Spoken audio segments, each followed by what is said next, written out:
Tenemos el inmenso placer hoy de estar con Pedro Pasadore, uno de los íconos de lo que es el deporte motorizado uruguayo, tal vez uno de los pilotos que más ha hecho por el automovilismo en nuestro país. Y bueno, vamos a charlar con él a lo largo de varios programas para recordar tiempos realmente espectaculares y que nos cuente varias de esas anécdotas, varias de esas historias que muchos no queremos olvidar y que queremos que nuestros hijos, nuestros nietos conozcan a uno de los mejores personajes que ha tenido el automovilismo en el país. Y comenzaremos esta serie con Pedro Pasadore. Encantado, Pedro, de tenerte acá. Un Bueno, placer, como siempre, cada vez que nos encontramos, no sé cómo sale el tema de los autos y salen las anécdotas, siempre. salen las cosas y lo que has hecho en la historia, sobre todo en la categoría de los monoplazas, ¿no? Has sido un piloto de monoplazas espectacular y queríamos hablar en el primer programa acerca de tus comienzos. ¿Cómo comenzó esa pasión? ¿Cómo comenzaste a correr en kart? ¿Y cómo después vamos a llegar hasta que ganaste en Europa?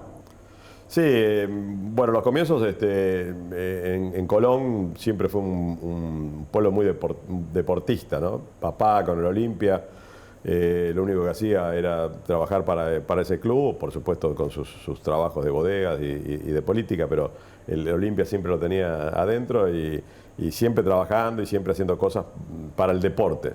En principio mi vida fue el ciclismo, ¿no? Porque en casa y en el Olimpia estaba la Vuelta al Uruguay como prioridad para poder ganar esa copa famosa que se ganó después. Y ahí yo estaba con timón, astro del ciclismo uruguayo. Mi hermano Carlos, Horacio, bueno, todos trabajando para la Vuelta al Uruguay. Y yo también me metía y andaba en bicicleta y me entrenaba con ellos. O sea, era una cosa lindísima entrenarse con los mejores en ese momento, ¿no? Y bueno, de ahí corrí algunas carreras en bicicleta, pero en el momento ese que empezaba a correr en bicicleta, en Colón había un movimiento de fabricación de karts. O sea que, bueno, la fabricación de karts, dije, ¿qué es esto? ¿Quién estaba? El Negro Ávila, Rama Seca, mis mecánicos después. Y en ese momento ellos eran los líderes del karting, ¿no? Estaban haciendo los karts. Y yo iba y miraba y preguntaba si podía andar, y me decían que no. Entonces que no, hasta que un ¿Cuántos años día... tenías ahí? Y tendría 15 más o menos, ¿no? 14, 15, 16. Esa era la época de esos comienzos de bicicleta, karting y una motito que tenía también, una Suzuki que me habían comprado para ir a estudiar. Bueno, entonces todos esos movimientos de ruido era lo que parecería que me gustaba más que la bicicleta, ¿no? En la bicicleta había que hacer un esfuerzo ¿Te bárbaro. subiste una vez a un kart y dijiste esto es Sí, lindo? claro, sí, ahí empecé, ahí estaba la época del Estocolmo. En Estocolmo había una pista muy linda de karting, o sea, la única pista que se hizo en Uruguay en un asentamiento de un barrio. En el Prado, estaba frente al Estocolmo, estaba la pista y ahí íbamos a ver a los argentinos que venían. En avión venían los argentinos en aquella época, el Turco Feijó, Casaroli, toda una barra de gente poderosas y con mucha fuerza de deportistas de karting, ¿no? Con los karting últimos modelos que traían de Estados Unidos. Y bueno, ahí mi hermano Horacio, Beco, bueno, hay que hacer un car, vamos a hacer un car, no sé qué. Entonces dije, plata no había para comprar un car porque valía unos cuantos mangos y acá en Uruguay era muy difícil de fabricar un car. Y entonces nos pusimos Horacio me consiguió al ruso Ivanov, una gran persona que trabajaba en la aviación y conocía de soldaduras de caños de avión. Entonces, y bueno, ¿de dónde conseguimos los caños? Y bueno, los caños están en los esqueletos que están tirados en Melilla y en algún otro chatarrero. Y ahí fuimos con Rama Seca, que me dice, tráeme 2 hojas azules de sierra y vamos a cortar caños. Y las hojas azules eran los mejores eclipses del momento. Hicieron un kart. Sí, claro.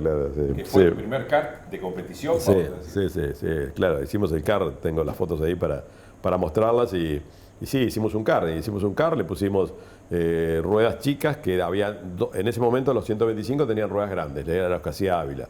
Pero yo quería ir a la rueda chica, porque la rueda chica ya eran los argentinos que venían a correr con las ruedas chicas, ¿no? Entonces, bueno, conseguí 4 gomas ahí chicas que me vendió Modesto Soler, se las puse al car, ¿no? Y bueno, y la dirección era un volante, era una rueda de triciclo, de aquellos triciclos que se hacían, los dales aquellos, reforzada, y el eje trasero era un eje de Forte, de la dirección del Forte. y las masas no sé de qué, y bueno, y así salió el car, y los pedalcitos eran 2 pedalcitos de avión, y las rótulas eran de los aviones que sacábamos en el cambalache. Entonces de ahí hicimos el car, bueno, pum pum, y de repente cuando tenía el car pronto me faltaba el motor. El motor lo vendía Welfi, Manuel Welfi traía los Macallos. Y entonces Horacio viene un día y me dice, tomá, te compré el motor, un MC20. ¡Wow! ¡Qué bueno! Aquellos que se arrancaban con... Claro, sí, la base de una motosierra, ¿no? Digo, Macallo siempre fue y sigue siendo, ¿no? ¿Y tu intención era ir a correr con ese kart? Claro, ¿cómo era? ¿Ir a correr? No, fui a correr con ese kart, claro, sí. Un día estábamos bueno, probé el kart en la bodega, en la casa mía, que había caminitos y cosas, y el kart andaba fenómeno, ¿no? Digo, está, bueno, y de ahí fuimos yo estaba en casa comiendo ahí con toda la familia, y me tengo que ir, me voy con los amigos que van a correr una carrera de kart ahí en Saeta, en Canal 10, dice, en el predio de la ¿cómo se llama? Del cilindro municipal, que era la exposición nacional de la producción en aquella época que se hizo, ¿no? Y ahí Saeta hizo su primer televisión, estudio, sí. Entonces hacía una carrera por ahí afuera, ¿no? Entonces yo fui con el car, me llevó alguien con el car, fuimos allá. Y bueno, salió por televisión, ¿no? Y mamá tenía, en casa había un aparato de televisión y me vieron el correr. Y bueno, cuando llegué, bueno, ahí está, ¿qué? ¿Fuiste a correr en car? No sé cuánto, Sí, fui con unos muchachos, amigos, que era de un amigo, el car no era mío, sí, que bueno, todas esas cosas. Y ahí comencé, y ahí fuimos a probar el car un día con Beco. No, entonces estaba un día en casa con el kart ahí, ¿no? Tenía un tallercito ahí en el fondo del garaje. Y armándolo, y entonces viene Beco y dice, a ver, mostrame el car que tenés. Y bueno, miramos el car, muy elemental, ¿no? Muy elemental. Pero kart al fin, andaba, aceleraba y frenaba. A esa altura, ¿qué hacía?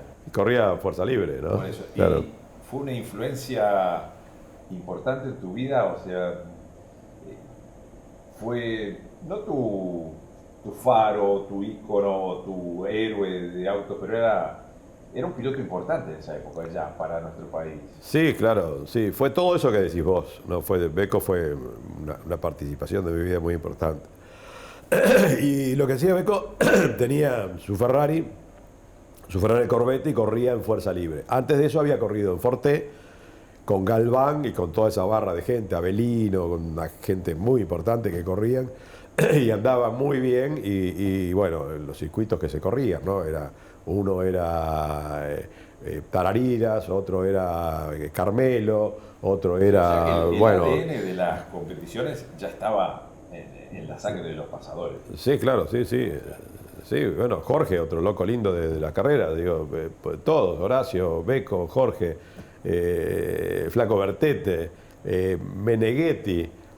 Colón era un movimiento de automovilismo impresionante. Si no te gustaban las carreras era porque no te gustaban.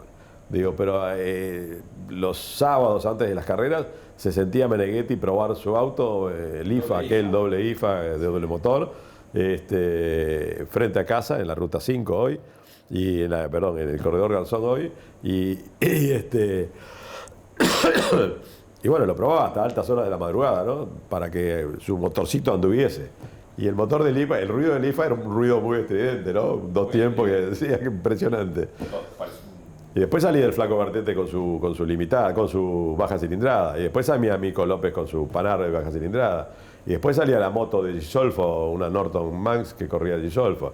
Y después salían los kart de Ávila y compañía y todo ese grupo. Y empezaste a correr en kart, corriste en kart, y después de tener bastante suceso en el kart, dijiste, yo tengo que subir a algo mejor. Sí, claro, yo quería siempre estar más arriba, ¿no? Porque mismo en las carreras, cuando se hacía una carrera en un lado, yo me iba a los de la otra categoría, a los de más arriba, preguntando y qué se hacía y qué no se hacía. Empecé a correr con ese kart, un día fuimos al Estocolmo a probar el kart con Beco, ¿no? Dice, vamos a probar el kart, dale, vamos a probar el kart, dale. Entonces fuimos al Estocolmo a probar el kart, Horacio, Jorge, yo, todo, una barra bárbara. Entonces salí a probar el kart, hice 25-1, ¿no? Yo me acuerdo como si fuera ahora, 25-1. Beco salió, dio una vuelta, 25-2 hizo. Dice, esto es una porquería. Dice, no me puedo sentar porque vengo muy alto, ¿no? El carcito era chiquitito. Pero bueno, así salió las anécdotas y seguí, hasta que después del car compré un car americano, un Fox, 500 pesos en el Banco de La Paz, me hicieron un vale, Toto Muti me salió de garantía y pagaba 125 pesos por mes, o, no sé, o 125.000, no sé cuánto plata era. Pero ahí seguí, después se hizo la Eco. Ahí ya teníamos una Eco nosotros, ¿no? Teníamos una Eco chiquita que estaba Bertel Straumann, hombre importantísimo en mi vida deportiva. Richard Viñols, otro, bueno, técnicamente fue el que desarrolló toda la Eco con los motores, con los bacalos, las preparaciones, los chasis. Y ahí empezamos, en un galponcito chiquito en la calle Artes. Y de ahí, bueno, se acercaba Mico López, se acercaban algunos otros que ya corrían en auto, ¿no? Corrían en los Panar y corrían en las bajas cilindradas y a veces en la limitada con ese famoso Panar que hicimos en una noche en lo de Mico López, porque había que correr la carrera de TC, aquella famosa carrera de TC que vino Copelo, Ruesch, bueno, algunos más que no recuerdo, pero los importantes, Berta vino, Oreste Berta, personalmente vino Oreste Berta. Gastón Perkins también, sí, claro. Peduzzi, con ese no me salía el nombre del cuadrado de Peduzzi. Realmente espectaculares que vamos a continuar, amigos, hablando con Pedro Pasador en nuestro próximo programa porque esta historia es larga.